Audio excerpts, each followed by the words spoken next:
All right, we're recording. Yeah, it's good. It's good to see you, mate. Yeah, it is. So, guess we might as well get started with the debates again. Uh, First of all, I remember I watched both times, two times I watched your Sydney Equinox presentation, masterpiece presentation, and I remember at the end during the question and answer session talking about the pyramids in Egypt. You say they were to anchor the Orion male energy to Earth. Couple of problems with that. Problems. Well, Sure. in a documentary you can watch on the UFO TV Studios YouTube channel called The Cygnus Mystery, Andrew Collins presents very compelling evidence that the pyramids are actually outlined for the constellation of Cygnus. And I was at the In 5D Return to Atlantis conference in Sarasota, and Lisa Renee explained that the pyramids are laid out to with a connection to the Sirius star system. So I'm wondering, why are you so sure it's Orion and not Cygnus or some connection to Sirius? Yeah, because I remember about 12,000 years ago being a part of the group that was here building them. And when we put them in that location, we aligned them with the stars directly up above. At that time, that's where the constellation was directly aligned. And also the shafts go off to Sirius as well. And I also remember having a life in Egypt where I laid in the sarcophagus myself, and I drew in the four elements because that's what it represents in technologically speaking, or the constructural arrangement of one of the uses of the pyramids is to lay in the sarcophagus itself. And each corner of the pyramid represents the four elements, and you're the fifth element in the center of the pyramid, and you draw the four elements in, energetically speaking, and you can control those elements, and you can deconstruct your body and then project yourself out into the cosmos by the top of the pyramid. And that's what I did, and I remember doing that, and that's my understanding from it. Now, people have different opinions about their uses and why they're built and things like that. I can't say to you here I've got an authentic rubber stamped official version. I'm just going on my experiences with the pyramids myself. Okay, I'm glad to. Well, you sure seem to know what you're talking about from your own point of view. Um, and Another issue. This is very, very sensitive issue nowadays. Have you kept your word or changed your mind on the Fukushima disaster? Because I remember in that presentation you said, it's all Mother Earth being herself, and it's not caused by HARP, and the radiation won't harm you. But I saw in your Alfred Weber interview that you did back in the day, he seemed to maybe convince you that maybe Fukushima was caused by some weather modification, earthquake causing technology, and maybe the radiation is a lot more worse. How do you feel on that now? Now that time has passed. Yeah, now that time has passed, I still feel that Mother Earth was straightening up on her axis a little bit with the Chile earthquake and the Japanese earthquake. I feel that people have taken advantage of the situation. So I'm going to say that they're both running in parallel. I'm not going to say that it's either one or the other.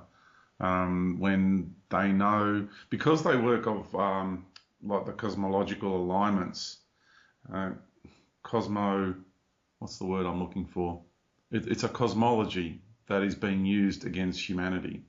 So when people are studying that deeply, like the ruling elite that are using these energies against humanity, then they're using it to their advantage. So whenever they know a situation is going to occur, they will always prepare to be able to use the energetic patterns and the flow of energies to their advantage. They'll always manipulate it. So even though you'll have natural events that are occurring, inside of that or around that or parallel to that, they will always create their own events because they're not really creators of energy.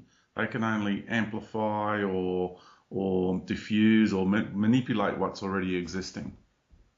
Yeah, I'm also of the opinion that the earthquake was Mother Earth, but maybe they used time travel technology to see it in the future. So David Icke provided compelling evidence that cameras planted in there were actually the bombs that caused it to go off at maximum capacity. The Mhm. explosions went off at maximum capacity, so you wouldn't set it up like that unless it was planned in the future. So it was a combination of Mother Earth, but they knew it was going to happen or something like that. So well, whatever the case, I bought some iodine to protect myself from that, and I think everybody else should do the Yeah. same. Yeah, Yeah, yeah. I suppose we're more insulated down here in Australia from all that southern scenario. hemisphere. And for me, that's why my perspective is, and I don't spend too much attention on it because I guess it's just not affecting us directly in that way. Mm. Okay. Well, I briefly mentioned on this in the N5D interview. You are the only person I know of that made reference to a malevolent race of extraterrestrials called the Orion Nordics, and you said they have a malevolent agenda of sorts on Earth, something involving implanting thoughts in people's minds. And you also said they're on the Galactic Federation of Light, which, from my research, is actually a malevolent alien council that masquerades as a benevolent alien council. Is that right? Correct. Yeah. So, the Orion Nordics, what is their agenda, and should we give them as much attention as the reptilians or the Zeta or Orion Greys? And do you think Well, they are reptilians. they are the Orion Nordics are reptilian? Yeah, and a lot of people don't probably know the extent of the genetic lineages in the cosmos. When you look at all the feline races, and you look at all the bird races, and you look at all the reptilian races, they actually all go back to the draconians. You see, birds were originally raptors.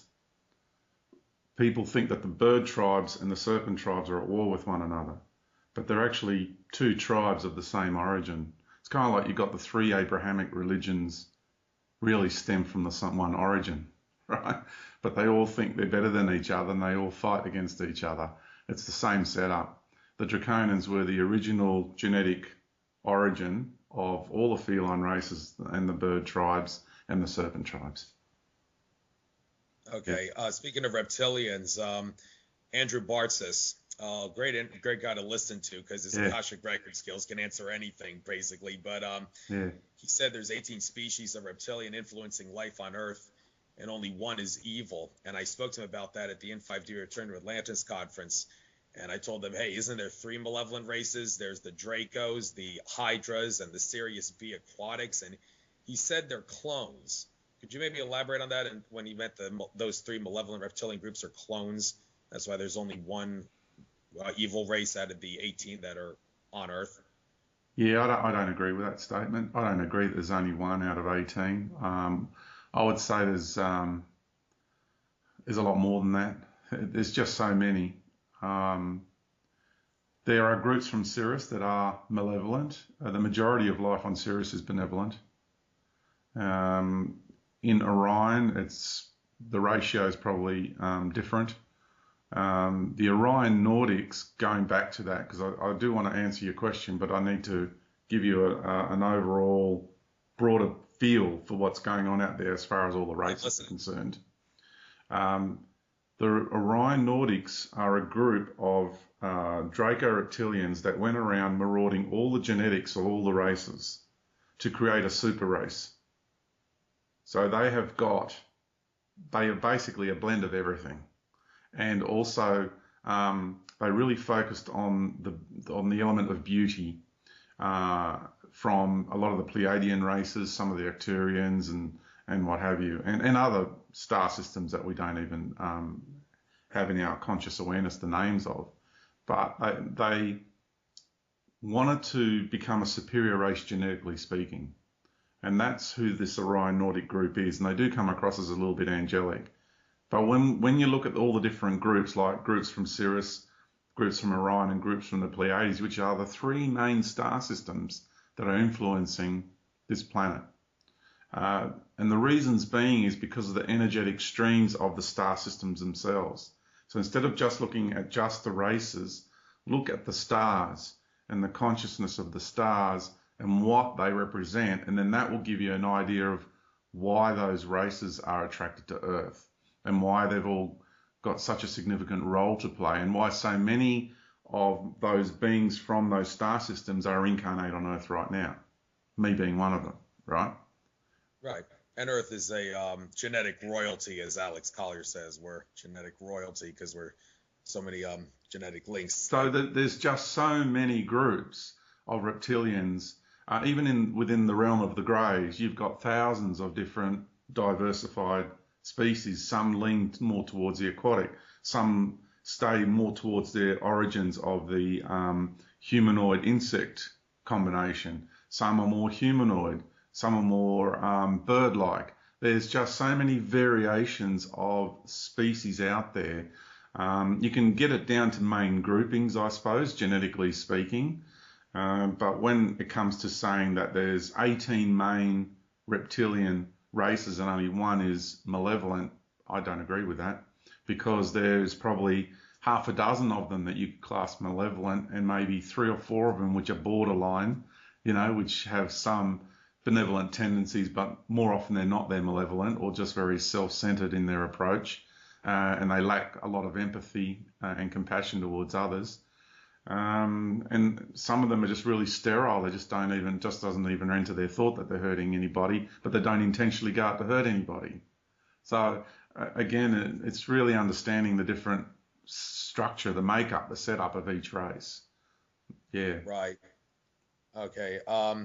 On a related note, gray aliens. Are the malevolent Zeta Reticuli grays still influencing reality on Earth, or have they left the equation? No, I say they're well and truly still in the equation. And the Orion grays too? Oh yeah. Oh Okay. yeah.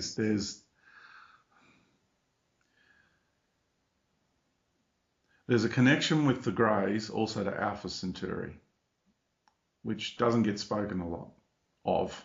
But the Centauri have a political allegiance with the greys. Now because it's our nearest neighbour, it's the closest outpost, you could say, as far as star systems go. It's only 1.5 light years away. It's 4 light years away. Sirius is 7 light years away to 8. So Centauri's our closest neighbour, and it doesn't get spoken of very often. I'm still remembering the actual political structure that's going on here. Mars is a very big outpost when it comes to that Orion Nordic, reptilian, grey cabal, because they're really a combined cabal. And the greys that come from Orion are also based on Centauri. So the Centauri have a role to play in this as well. And they don't get spoken of very often, but they are really big on protocol. They're really big on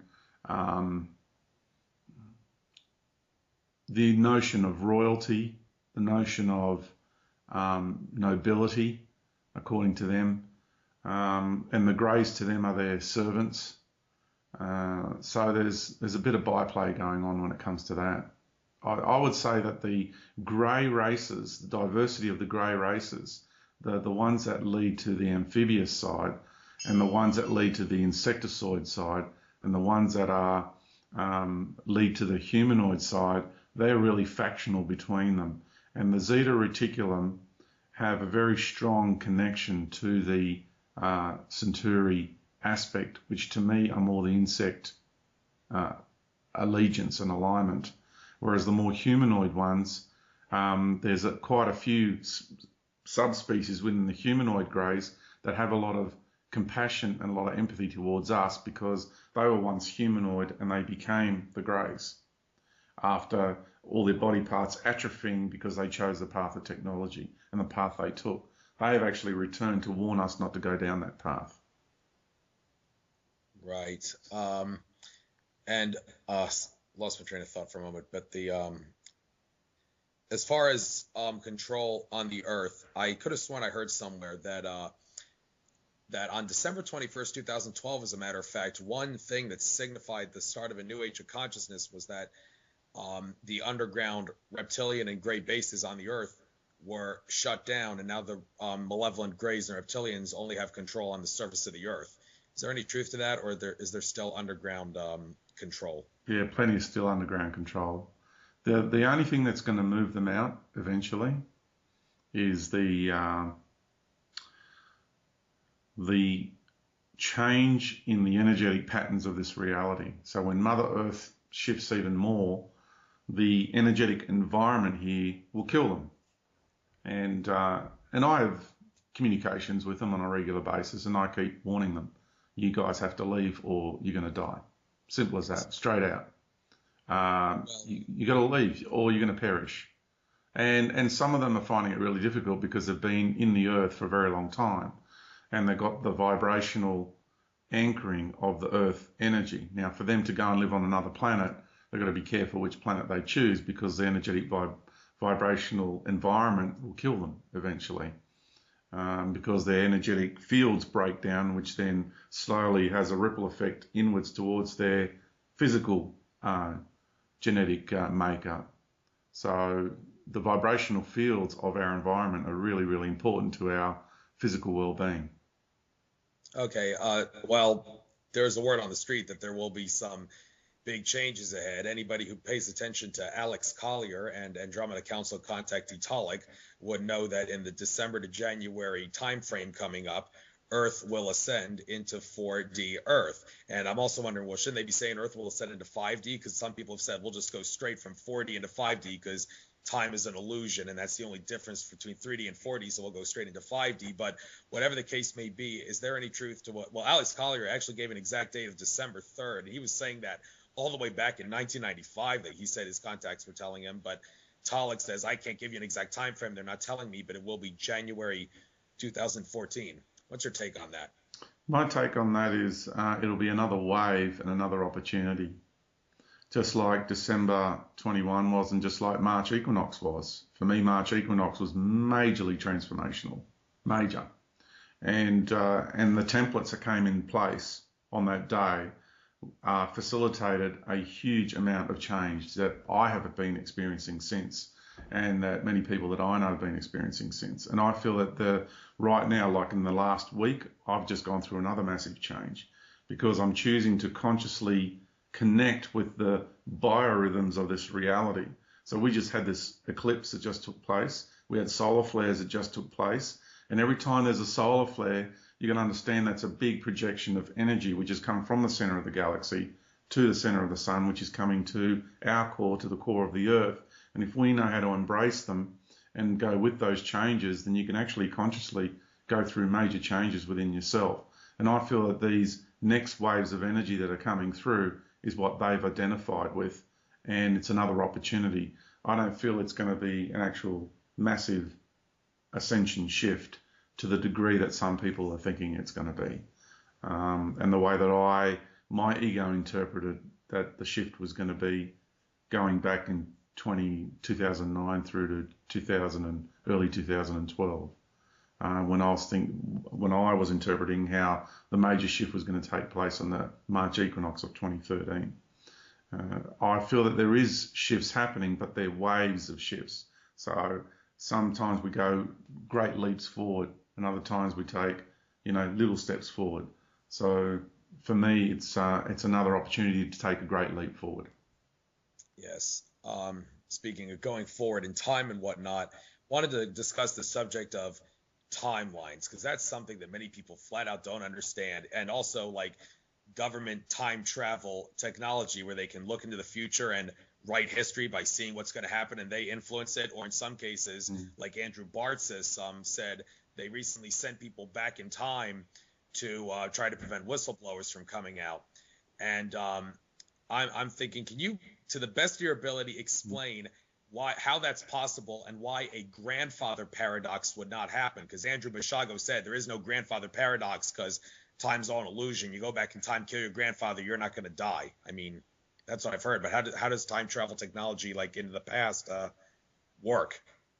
Okay, I'll explain to you how I understand time, because then this will help to answer all those questions. Yeah. Right? So yes. There's one main organic timeline, and that's a timeline of intention that was set with the consciousness of the planet, the consciousness of the solar system, the consciousness of the galaxy, and the consciousness of the collective group soul consciousness of humanity and all other, kingdoms and beings involved in the co-creation of this reality. So you have the original intention of creating the reality and the direction it needs to head in. Now, other beings come along, like what they see, want to steer things in their own reality. So they will create a new timeline.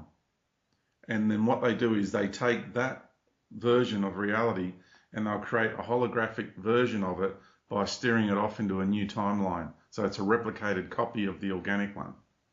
And each time somebody goes off and diverts onto a timeline, then whatever's required for those intending to take it on a different timeline, what the universe will do, or the creator, whatever you want to call it, is it will then create whatever those beings want to experience. So whether it's going to be a room, or it's going to be a building, or a planet, or a solar system, or a whole new universe, it gets created. And they go off on that timeline for as long as they need to. And now that could be for 1 year, it could be 100 years, it could be a millennia, it could be millions of years, it could be billions or trillions of years.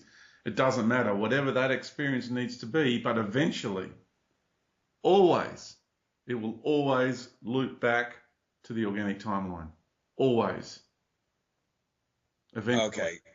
Okay, I understand that. And what you said about creating a timeline. So if someone goes back to try and kill their grandfather, what they've actually done is created a new timeline and a new version of the reality. That's why you will still exist. You won't be taken out of this organic timeline. Yes, I get creating a timeline. I wanted to get into that. Andrew Bartzis, I bring him up a lot because he's a fascinating guy, but I watched a 20-part interview that he did on the Creating 5D YouTube channel, talked about Earth's history from a galactic perspective. I recommend it to anybody, but in that interview, they were discussing Earth's history, and they were talking about the subject of Zecharia Sitchin's books. And Andrew Bartzis said that Zecharia Sitchin's first 3 books were actually quite accurate. Yes, there is a Nibiru that the Anunnaki come from, is basically, well, wink, wink. But the whole thing about Sitchin's books being accurate, I spoke to Bartzis about this, but I want to tell you first. In Project Camelot, Kerry Cassidy interviewed former 33rd degree Freemason Leo Zagami, who said that Zecharia Sitchin was an Illuminati disinfo agent who got assistance from the Vatican. And in David Icke's documentary, Revelations of a Mother Goddess, mind control slave Arizona Wilder said, I saw Sitchin at Illuminati rituals. He's a shape-shifting reptilian. His job is to disinform about the reptilians and the Illuminati. And David Icke said, well, that explains why Sitchin warned me never to say anything about the reptilians in my work. When I asked him why he never said anything about the reptilians in his work, and when I asked Andrew Bartzis, how could Sitchin have been accurate if he was literally a reptilian disinformer, Bartzis said, hey, it's all disinformation. When you write the book, you create the timeline. And then he gave me a very, very complicated explanation that I don't exactly remember. So I'm thinking maybe you can help me with this. What was he trying to say? You write the book, you create the timeline. Sitchin was accurate.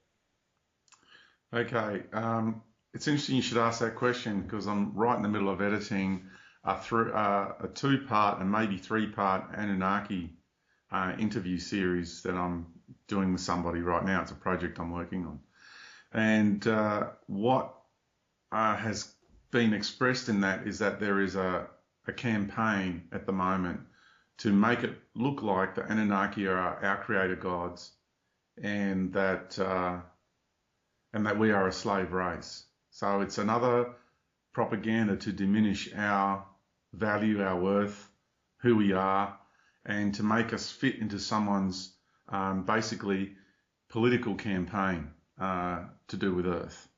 So while I feel Zecharia Sitchin to some degree as a man himself personally was genuine about wanting to basically interpret the tablets, I do feel he was influenced to a degree to interpret them a certain way. By who, by what sounds like from your information it could be a reptilian. He could have been influenced by the Illuminati. I don't see Zecharia Sitchin, the man, as an evil man with intent to do harm, but I do see him as being used to forward an agenda. And so when we were talking about the Anunnaki, I made sure to explain that this is a very narrow narrative.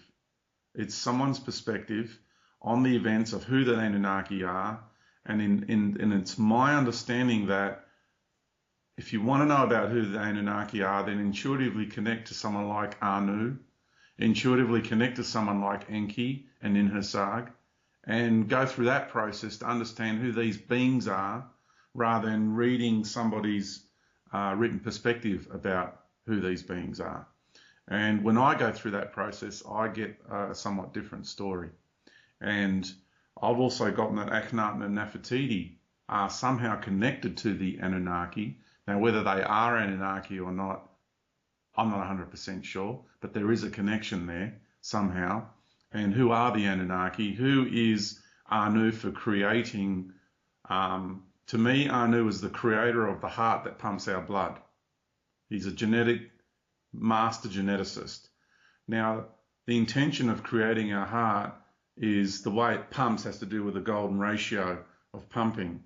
So here you have a biological device that not only pumps the blood, which is the receptor of our spirit to a degree, it's like an antenna which helps receive the signals of our spirit to a degree, but it also, with each pump, it's disseminating our soul light into this reality.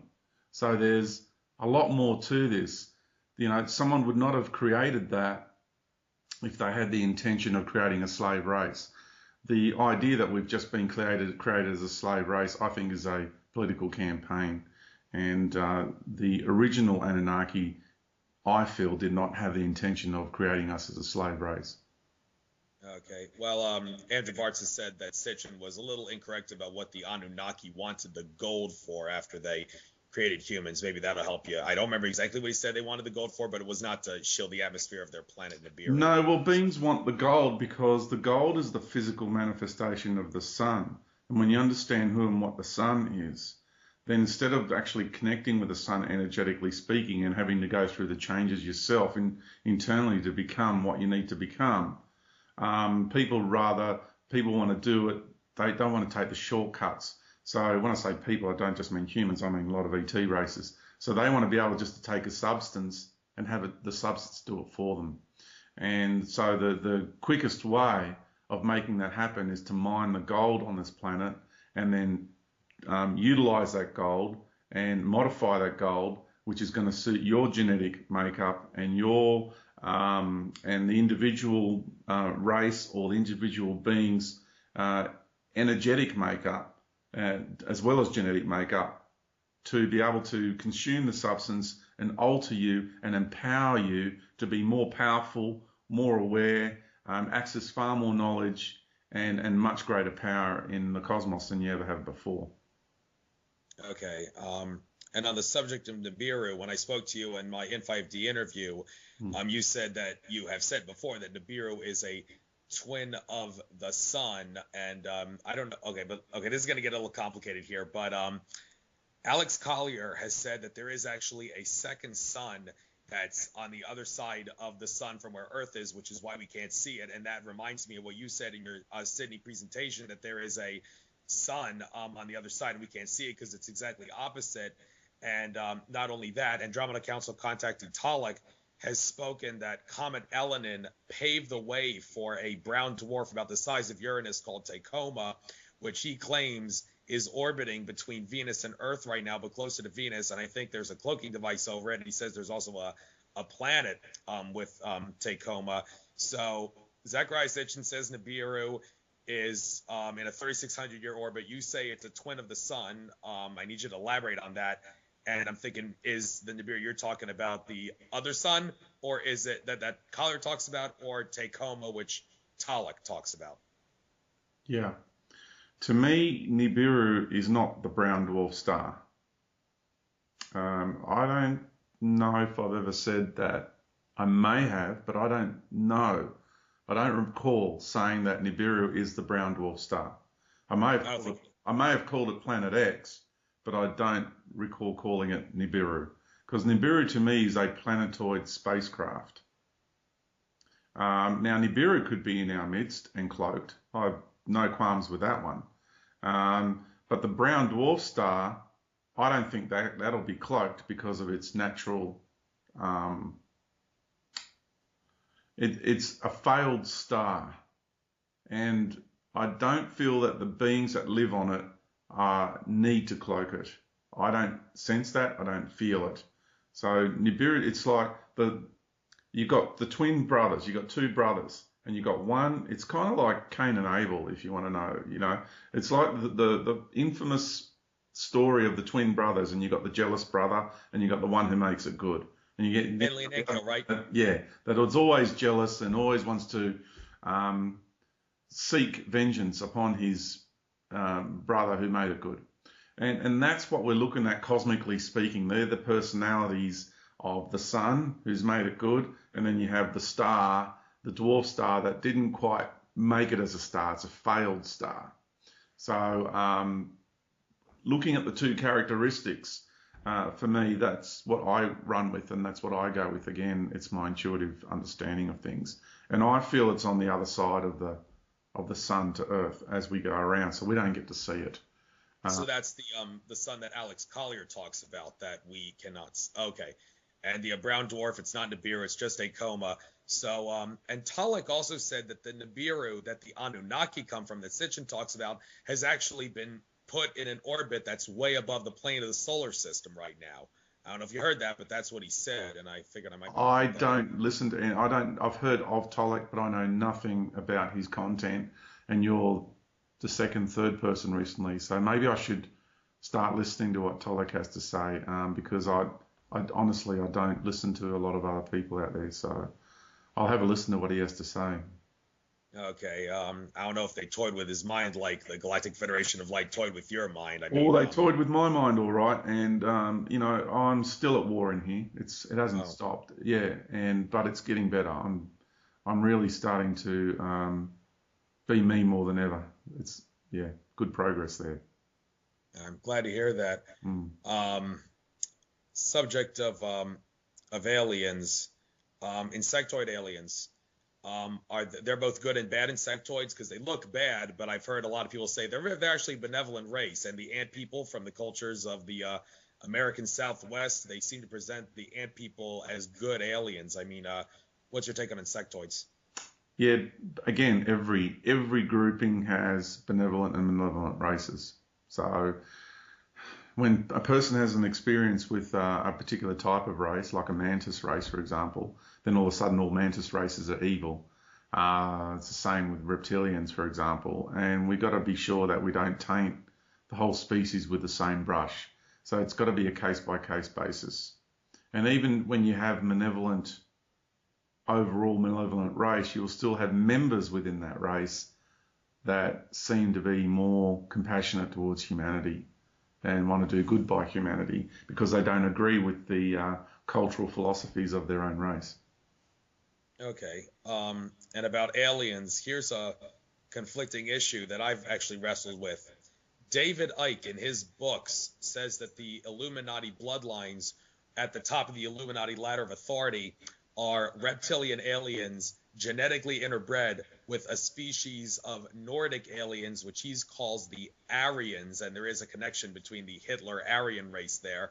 And Patricia Corey, I saw her in an interview with Alfred Weber. She thinks that the Illuminati bloodlines are a cross between malevolent reptilians and the Anunnaki from Nibiru, who created humans as a slave race.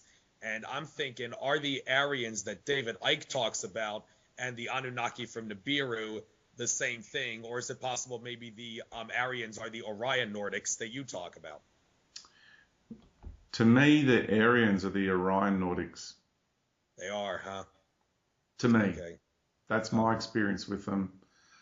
They are the Orion Nordics. And the Anunnaki have a completely different feel energetically. That's how you can tell. Now, there are some members of the ruling elite that are in alignment with the Anunnaki, but the majority of the ruling elite are in alignment with the Orion Nordic and that empire. So you've got the reptilian Draco, you've got the Orion Nordic, you've got the Greys. Now, they're the three main that we know about. But what doesn't get spoken about is the feline races that are within that empire. What doesn't get talked about is the aquatic races that are within that empire. So again, our narrative is really quite limited. And if you want clues as to the amount of influence the feline races are having in our world that come from that empire because of the ability of stealth, of seduction, of manipulation, of the qualities of the feline races, they are qualities that are highly desirable for any ruling empire to make use of. Okay? And if you want to see How much of that is hidden in plain sight? Look at the gnarly, big lion, dragon lion looking beings at the base of the stairs of the Asian empires. Look at the gnarly dragon lion looking beings on the flags of the British Empire, and you will see just how much influence. And look at also the to some degree some of the ancient Assyrian, which people have mistakenly labelled Anunnaki. Look at the Assyrian stone reliefs and you will see the lion beings and their muscular tones, really accurate depictions of what these beings look like, as well as the bird beings with the wings. A lot of people are mistaking the imagery of the ancient Assyrian stone reliefs to be Anunnaki, whereas the Anunnaki are more solid-build human beings with long, real curly hair, curly beards. That's the Anunnaki, and with a lot of them are blonde-haired, white-skinned, and some of them are red, ginger-haired with white skin. That's the Anunnaki, and also another grouping of the Anunnaki is what Akhenaten and Nefertiti look like from the Sirius system. So Anunnaki is more of a general term because the word Anunnaki means the peoples of Anu. And again, to understand who Anu is, and I feel that there's been a really blurring of the lines and blurring of the different groupings going on, because when you confuse a planetary race, now again, let's put ourselves in the shoes of a conqueror. If you want to conquer that race, you've got to make sure that you make it as messy and confusing as you possibly can, so no one can ever grasp onto anything tangible. No one knows who's who and what's what, so whatever you present is going to be taken as truth. Okay. And I wanted to discuss something about timelines again. Andrew Bartzis, yet again, fascinating individual. Can't get enough of listening to his wisdom. But he gave a story about 9/11 that you'll never see a 9/11 truther talk about. And that is that at its most complex level, 9/11 was a massive timeline incursion where tons of benevolent timelines were trying to stop 9/11 from happening when all sorts of malevolent timelines were causing it to happen, and that consequently resulted in 10 years of fear and the birth of a truth movement. And Bartzis has said that there is currently one major timeline that we're on with an upper and a lower minor timelines, and there used to be a lot more, but apparently on 9/11 they underwent incursion and convergence, and I don't know if they all converged to form just three, but did they? What's your take on that, on 9/11 being a timeline incursion? Sure. Now, if 9/11 was a timeline incursion, I'd like to know how. My question would be, how does it tie in with New York? Why that location? And the effect it had on the buildings, because the buildings turned to dust in midair. There was no, what's that? I can explain that for you if you want. I mean, there's the nanothermite that they Yeah, found. no thermites used. Yeah. But no, that only severed the columns, but the building was destroyed by a direct energy weapon. We don't know if it was nuclear bombs or maybe a direct energy weapon in Earth's orbit. Maybe either one could have worked. But if it was a massive timeline incursion, maybe there was one timeline was using nuclear bombs, the other one was using a direct energy weapon. And not only that, Bartz has said the planes were holograms, but they were also real planes because it was a massive timeline incursion. That's what he said. And I'm thinking, well, maybe you can elaborate on that for me. And everybody else too. Yeah, I can't. What I can say about my take on it is that it has to do with, I agree with Andrew that it created a truth movement. I agree, obviously, there. But what the tower is actually representing is the two pillars of duality. And with those coming down is the symbol of the ending of the cycle of duality. The intense version of duality we've been experiencing and the integration of duality. So metaphorically and symbolically, those two towers coming down also was the beginning of the end of the rule and domination over humanity of these ruling groups as well that have been ruling.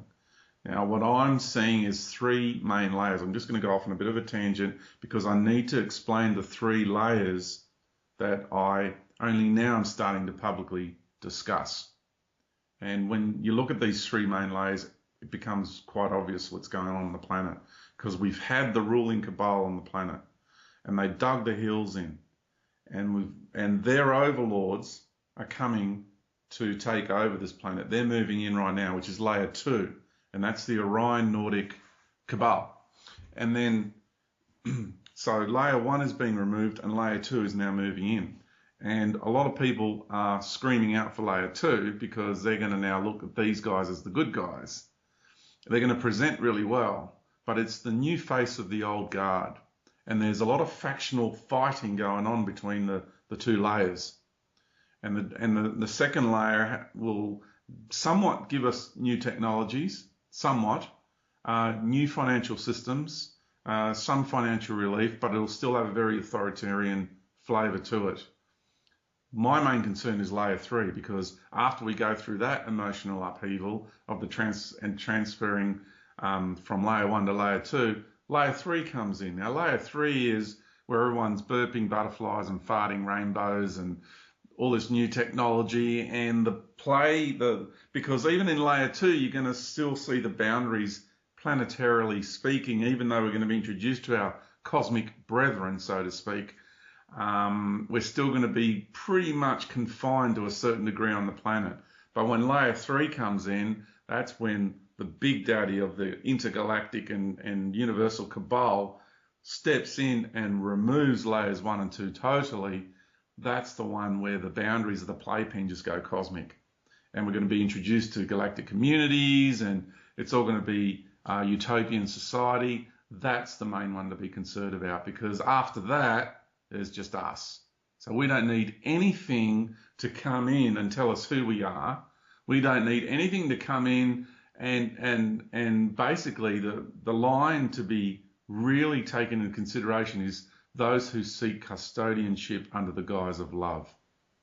That is what we need to be really mindful of, because as subtle and sophisticated as that group, layer 3, is going to be, very euphoric in its nature, it's still seeking custodianship under the guise of love.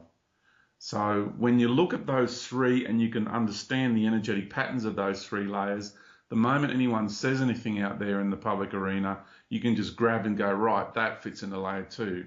Oh, right, okay, so that's layer 3. And the 3 layers become very obvious. And the more you spend time contemplating on them, the more you begin to distinguish the vibrational frequencies of the 3 layers, and you'll see where actually they all fit in, and you'll begin to see this agenda that's being implemented on humanity. Because even layer 3's already started. Through channelings, through websites, through, there's a lot of people that are already the puppet masters of layer 3 that are already promoting that agenda. Okay, and on the subject of conspiracies, you've said, hey, don't obsess too much about conspiracies. You're only going to feed them by thinking about them. But a conspiracy theorist will tell you, what are you talking about? You're telling us to act like ostriches with our heads in the sand. We got to think about it. How do you draw the line there? Yeah, I'm definitely not asking you to be with like an ostrich. Definitely not. No, I've always been somebody who promotes to be proactive. But you need to draw the line in your own line, in your own way, because it's somebody's journey to become involved proactively in, in like as a political activist. It's not my role to go and demonstrate on Wall Street, for example. I'm doing my role, playing my part. So I'm not going to judge anybody for wanting to get involved in whatever it is they desire and they have a passion for to get involved in. That's their life. That's their journey and their experience and their learning. So I don't ask anybody just to sit back and just let things happen, but I do want to bring to awareness is just how much these mind control programs are trying to overly draw people into the drama vortexes and just feed off people's energy. So we have to really find that discernment within ourselves and work out how far we take any given situation. That does make sense. And I've heard other people say the same thing. Speaking of conspiracies and aliens, I've heard that a group of aliens called the Shadow People are a malevolent race of aliens on Earth that were actually on Earth before humans ever came here. And someone said they are bad. They do have a little bit of a malevolent agenda. Do you know anything about the Shadow People aliens? Not directly, no. No. I can say I've been present before the six lords of darkness on this planet. In this reality, I've addressed them. Well, they summons me, and I turned up, and that's when I started breaking free from their hold, because I thanked them for all the misery and all the suffering that they put me Okay. through. So, and what they looked like was, in Lord of the Rings, when the guy puts a ring on and he sees that entity, and it's kind of really murky and grey, in like the astral realm. That's pretty much what they looked like, sitting on their stone thrones. They had that appear. That's how they appeared to me. Yes. About aliens, sort of. People should be able to figure out that the moon is an artificial body. It's so in your face obvious, but people don't want to accept it because they don't want to believe in aliens. But Alex Collier says there's actually 7 moons in our solar system that are artificial bodies. And he gave, besides the moon, it's Mars's moon, Phobos, Jupiter's moon, Ganymede, and Saturn's moon, Iapetus. Can you name the other 3? Or are there more, maybe? No, I don't have that in my conscious awareness. No. Yeah. Nice to know which moons are Well, definitely. artificial. I know of Phobos and our moon. Definitely. I don't know the others. Ganymede and Iapetus were the ones that. Yeah, I haven't looked into that. No. Okay. But speaking of Saturn, is David Icke right about what he said in his most recent 10-hour presentation? I was at his presentation in Wembley, London, as a Oh matter of wow, fact. And that would have been yeah, fantastic.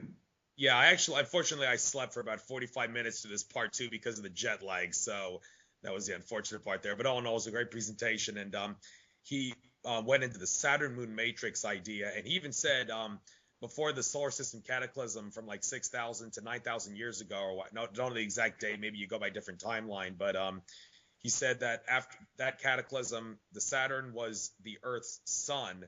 And then after that cataclysm, Saturn went way out. The sun became Earth's new sun, and the rings were put on Saturn to become the broadcasting system that it is, which I know you've talked about. And is he right when he says that Saturn projects energy to the moon, which amplifies the energy down to Earth to, among other things, suppress Earth's feminine energy? Is that right? To a degree, it does do that, but that's only one thing going on. I don't agree that the Saturn was the original sun of the solar system. No, I don't agree with that at all. Okay. And well, he also got that idea from this guy, or is it David Talbot, who wrote a book called The Saturn Myth. And the idea was that Saturn was a lot closer. And he also said that many, many years ago, Saturn had explosion from within it, which caused a crescent shape to appear around it. And many symbols that you see of like a crescent around like a circle or star or something, that's actually Saturn symbolism and not sun symbolism. And Talbot talks about that. Ike said, hey, the big penny drop for me was realizing that much of what is sun symbolism is actually Saturn symbolism. He said that. And I'm thinking, is there any truth to that claim that many years ago Saturn had an explosion which caused a crescent to appear around it? Yeah, I don't know. I can't say I don't know. But one thing I do know is that there's certainly a political agenda to make Saturn more of the originating entity of this solar system and of Earth, because the fight between Saturn and the Sun has been raging for eons of time. Saturn is the imposter. The Sun is the original consciousness that created this solar system. Okay. All right, we got 12 minutes. All right, let's see if we do this on the fly here. That's all right. I'm not anal about the time. It's quite fun. Right, we shouldn't worry about time. It's a third-dimensional thing, right? So, something I wanted to ask you about Alex Collier said that his Andromeda Council, not Andromeda Council, it's not the council he talks with, but Andromedans told him that astrology was originally a plan devised by those higher dimensional aliens to map out the stars, and they told him that it's turned into a whole belief system called astrology. And I'm thinking, whoa, no way. You're telling me astrology is fake? I mean, that can't be right. I'm thinking the aliens must have toyed with his mind there, the bad aliens toyed with his mind to make him think astrology is not real. Do you think he's wrong there? I think he's absolutely wrong there. Yeah, I think so too. There is a religion that's been created out of it. They call it astrotheology. There's definitely a religious element to it, no doubt about that. But the stars are connected to Earth and to us directly, and we are transmitting back to the stars. So they not only influence our lives here, but we also influence them by our experiences here. Okay. So, if you want to get a really good understanding, I know you're processing a lot mentally, but just hold off for a sec. If you want to get a really good understanding about astrology, like true astrology, think about your relationship with those stars, because that's what it's all about. It's all about relationship with the planets in the solar system and our relationship with the stars themselves as beings. So go to that place within yourself, and then you'll really understand the real astrology. All right. Now I want to touch a really sensitive topic. It just occurred to me. Yeah. The subject of Jesus existing. Yep. Now, David Icke, among other people, has said Jesus and Horus from Egypt are the same fictional entity. There's your proof Jesus doesn't exist. And he goes through all the material. But I watched a documentary of Pleiadian alien contactee Billy Meyer from Switzerland. He said that the story of Jesus is actually a fictionalized version of a story of a real-life being known as Emmanuel, who was the son of a man begotten by a Pleiadian extraterrestrial and an Earth woman named Mary. And the story of Jesus is a fictional version of this guy named Emmanuel. And I've heard you say Jesus, well, he did exist. He stepped away from the Earth and let her get attacked, or something to that effect. The subject of Jesus existing. Is Billy Meyer right? Are you right? Is David Icke right? How to describe Well, it? I'm going to give you my take on it, and that is that the name Jesus, for me, the character of Jesus given to us by the church, by the priestly caste, is a false character. Did the Christ exist, come to the earth and die, not resurrect, but die? Yes. As far as I'm concerned, yes. And how I know that is because I communicate with the Son, and the Son from time to time will have an incarnation on this planet. And when the Son came to the earth, simultaneously the earth had an incarnation on her body, earthly body as well. And they walked this earth together. So ye have the twin flames from the Sun and the earth, because inside the earth is a female version of the Sun. That's what's inside this planet, inside the crust, the eggshell. So those two together came to this planet to take responsibility for their creation here and to walk together on this planet. And it was the female version of the Christ energy that was the main player 2,000 years ago. You won't hear much about that, but she was the main player. She's the one that really stirred the power elite on the planet at the time. It took them 300 years to recover from those two walking the earth before Constantine could have introduced a new religion. Well, that group, because the rest of the planet was in harmony with those teachings and slowly they got infiltrated too. You know, in South America, he was called Quetzalcoatl when he turned up.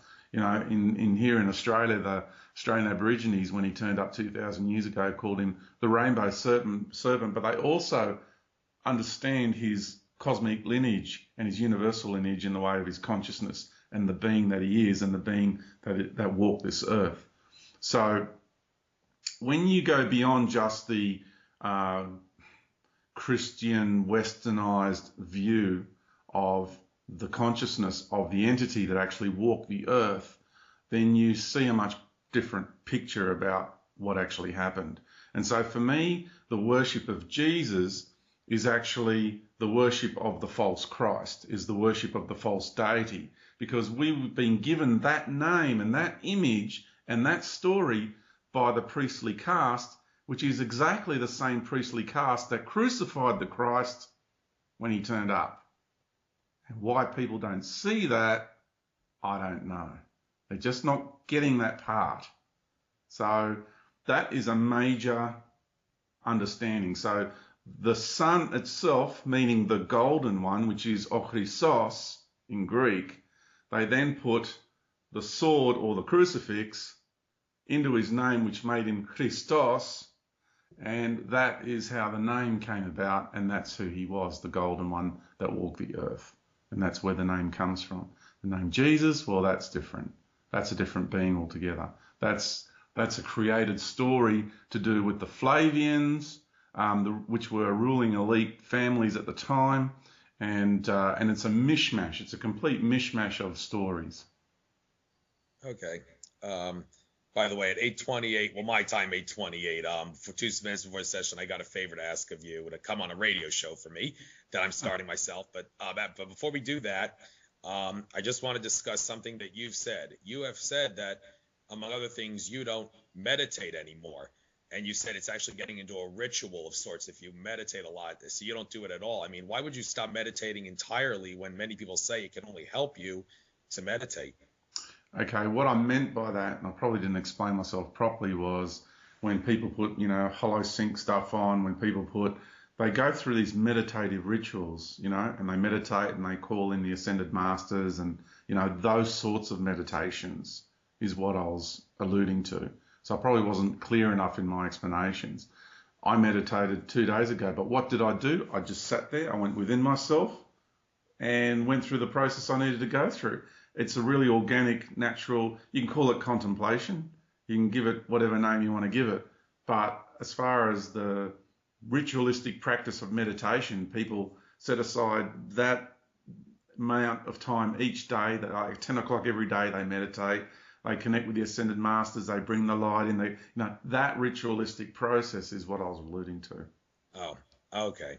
Yeah. All right. Well, actually, I think I might as well get to my favor right now. I started my own radio show on Blog Talk Radio called Nature of Reality Radio. I got a guest coming up this Wednesday, unless something comes up, and I've just contacted about 20 other people that would fit perfectly for my show. Nice. It's basically going to be first come, first serve, but I checked your time. It would be 9:30 a.m. on it would be Thursday in your time, Wednesday at 6 p.m. for me. Is there any way in the near future you might want to come on my show? Yeah, let me just write that down. I'd love to come on your show.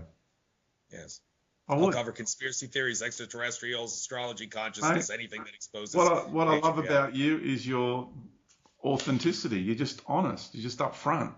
You don't beat around the bush, and I love that. What people think about me is none of my business or concern. I know I don't have a worry about reputation. David Icke says it's the worst prison ever, so I believe that. Yeah, but I also want to acknowledge your good qualities.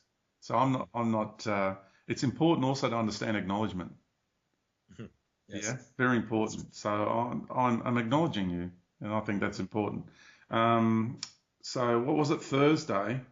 No, well, your time will be Thursday. I'll just give you my time, and I guess you could check the converter. Yeah. I live in Philadelphia, Pennsylvania. It would be, in my time, Wednesdays from 6 to 8 p.m., and that's Eastern Standard Time where I live. Wednesday, 6 to 8 p.m. Eastern Standard Time. The radio show is on Blog Talk Radio. It's called Nature of Reality Radio. And I guess it'll be first come, first served because I contacted like 20 people. So love to have you on. And actually, I have a guest this Wednesday, and I think Sean Cohen, metaphysician from London, will be on the show the next Wednesday. So it'll have to be in my time, 3 Wednesdays from now. Yeah, because I'm going away on Thursday. I've got to go visit my mum for her 83rd birthday on the East Coast. So I'll be gone for about 10 days. Okay, and I've got an appointment on the 20th. What day did you say you want me on? Let me just check. This is my time I'm going by. Wednesday from 6 to 8 p.m. Eastern Standard Time on my radio show. The earliest Wednesday I could have you on would be the 3 Wednesdays from now. The upcoming Wednesday, I can't have you. The Wednesday after that, I can't, but the one after that would be the earliest time I could have you on. All right. So, that'll be a Thursday for me. So, I think it's 9:30 in the morning in your time. I'm not positive. I think that's what it is. All right, because what I'm going to do is I'm going to go into my calendar now and block it out. So I'm doing it right this moment. So are you saying it's the 21st, just to clarify the date? Because this Thursday... Wednesday is... Yeah. For me, the Wednesday is the 6th. The next will be the 13th, and then it will be the 20th. Well, the 20th for me, but the 21st for you. Yep. Okay. I can do that. That'd be okay. Great. I'd love to have you on. I'll mark you on, and I'll how should I keep in touch with you? Should I just send you an email on our Journey Home website and say, hey, this is Andrew Fisher, just an update on the show? I'll probably maybe send you 2 more before the show comes on, just to make sure we're in touch. No, I'll give you my email address right now. So Oh, 9 um, through till it's 2 hours, is it? yes, and unfortunately, I need to call someone to get me a pen. Hey, can you hand me a pen, please? I can't get up because if I do, the cord will fall out of the computer. No worries at all. Okay. So it'd be 2 hours. So it'd be my 9:30 to 11:30. So I'm blocking myself out till midday that day. That's awesome. Thank you. I appreciate the invite. Okay, and I'll probably spend the first 15 minutes of the show talking and giving news or something before I have you on. I just want to do that first. So Yeah. so you're gonna give me I'll make sure I don't give your email address to anyone else. You have my word on that one. I'd appreciate that. If they want to contact you, they'll just have to contact you through the Our Journey Home website. And You can always contact me through my website, through my email address. That's fine, Gary. Andrew. Andrew. Yep. That's fine, mate. Anytime. I'm just waiting for it to go through. I've already hit the go button, so it'll pop in the IM very soon. And that was with Andrew Fisher. Wow. And what was the name of your show again? Nature of Reality Radio.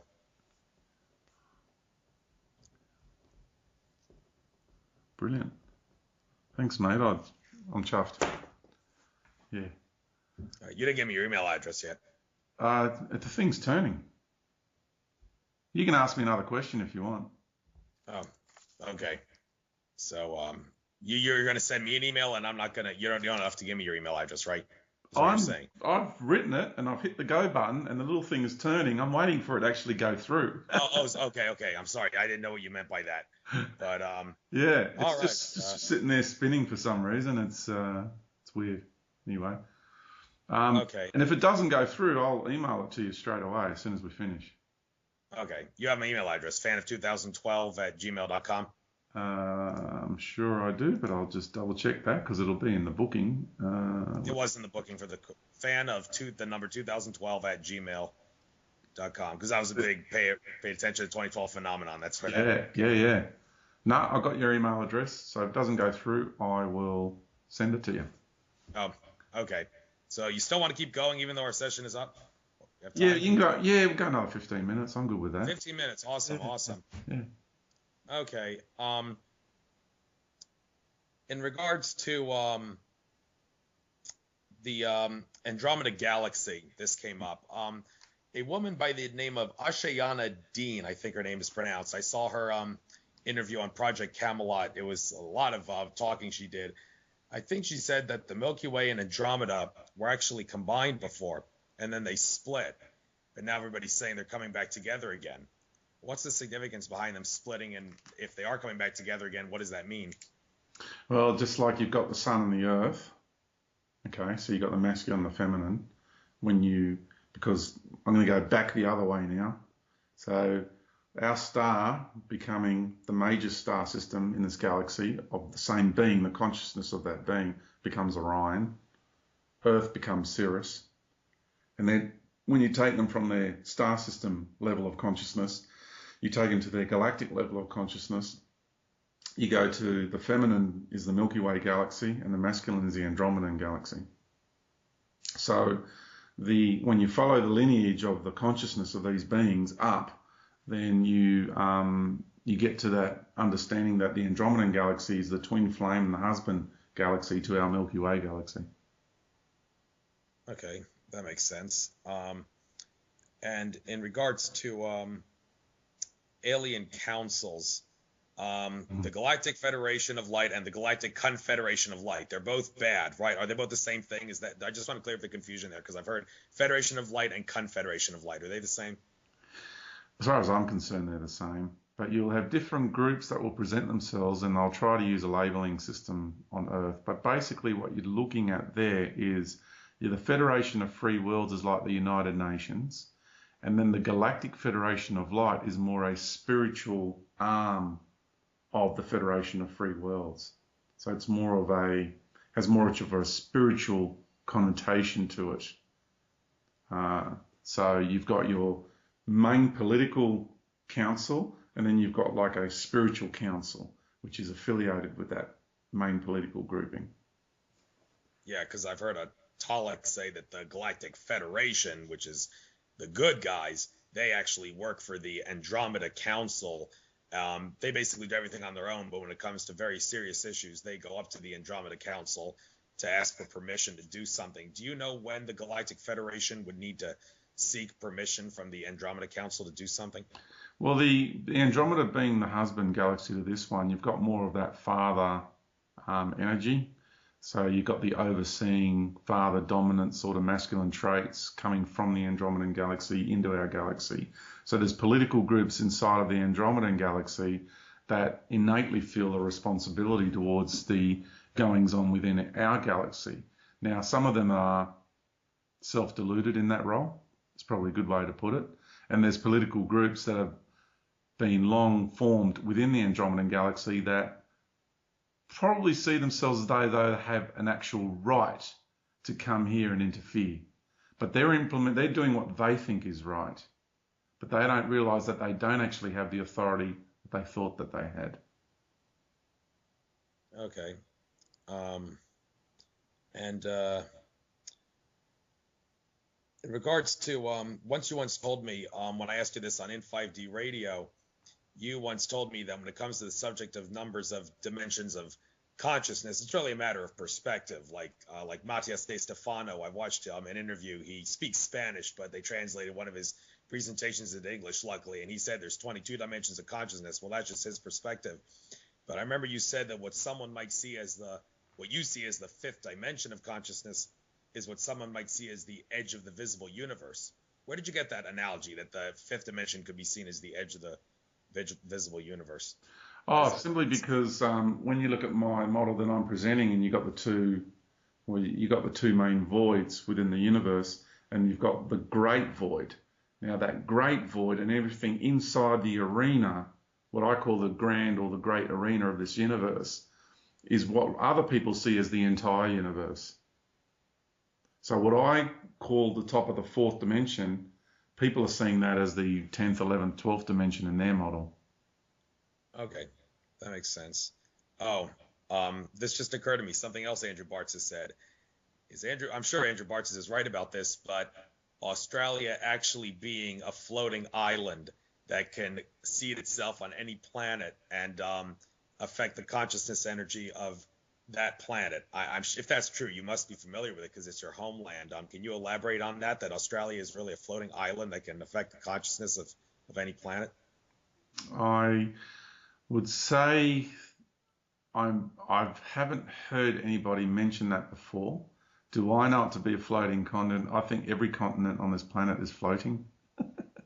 Well, but he means floating from space, planet to planet. It can transmit itself like that at will and change the consciousness of a planet. I'm going to say that's the same with every continent because of they can do it in an energetic template sense, but I don't feel that Australia is unique in that role. But I do know that Australia is playing a major role because of the originating roots of the consciousness of the template of this land is so old. It's part of like you go over to New Zealand, for example, that land and the consciousness of the mineral kingdom that is the foundation for that creation of that land is the birthing of new consciousness, a new way of expression in this world. Australia is the oldest land continent, which is a little bit hard to grasp, but it has to do with, instead of seeing it just in the physical, you've got to go into the energetic templates of it and the consciousness of the beings that are the Australian continent. And then when you do that, like even if you go to the North American continent or wherever in the world, an African continent, Africa is actually the next oldest or youngest on from Australia. Australia's the oldest. Then you'd get the African continent. And then you'll go into the middle area of Asia and the Middle East, and then it branches out there. If you're going to have a chronological view of the energetic templates of the consciousnesses of the land masses on the planet, so Australia is the originating one of the beings, and that is how I understand what Andrew was saying. So it's probably a slight different interpretation on the way he's presented it. Okay. And another subject on planets. John Lear, UFO researcher and a great pilot, he said that one of NASA's biggest lies, NASA should stand for not always a straight answer because he lies to us so much, but probably one of the biggest lies they've told us is that every planet, John Lear claims, in the solar system has life, because every planet has its own consciousness, which in turn means it has its own filtering system. Now, the question I want to know is that life in other dimensions of consciousness on that planet, or if you were to fly there, you would actually see it? Well, what's the truth to what he's saying there? I'd say for the majority of the planets, you will have an interaction on this level, but all of them have life on other levels. Even this planet has life on other levels. I've interacted with some of it, but we don't see it with our eye spectrum, but we can experience it. So it's a multi-dimensional solar system because our solar system is a fractal of the universe. So all life in the universe is represented in this solar system. Okay. And that's true with every solar system, right? Where regardless of how hot the star may be, every planet has its own filtering system, which will be able to cope with it to the point where it can sustain life. Is that right? Absolutely. Yeah. So, there's life out there everywhere. Huh? Everywhere.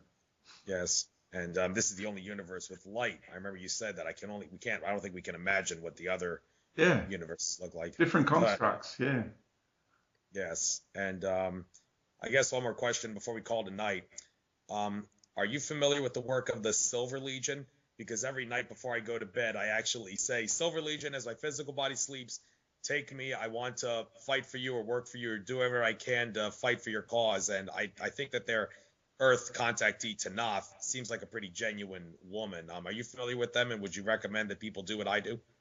I am not familiar with them. There's just so many groups out there. I haven't had a personal interaction with the Silver Legion that I'm aware of. If you feel inclined to do so, then you must have some sort of allegiance with them somewhere along the line.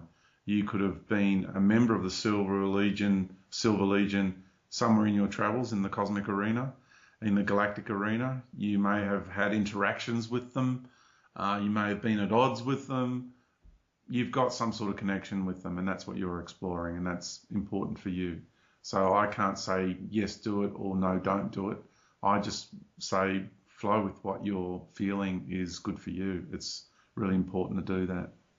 Well, the thing is, Tanath claims that you won't remember your experience when you awaken with them unless you can astral project. So unless you can astral project, you can't expect to remember how you assisted them when you awake every night. So that's the downside. Everybody who's got some sort of an awakened state going on, the majority of us are working really hard behind the scenes every night. Every night, I'm always coming back into my body, and it's like, that was a hard night.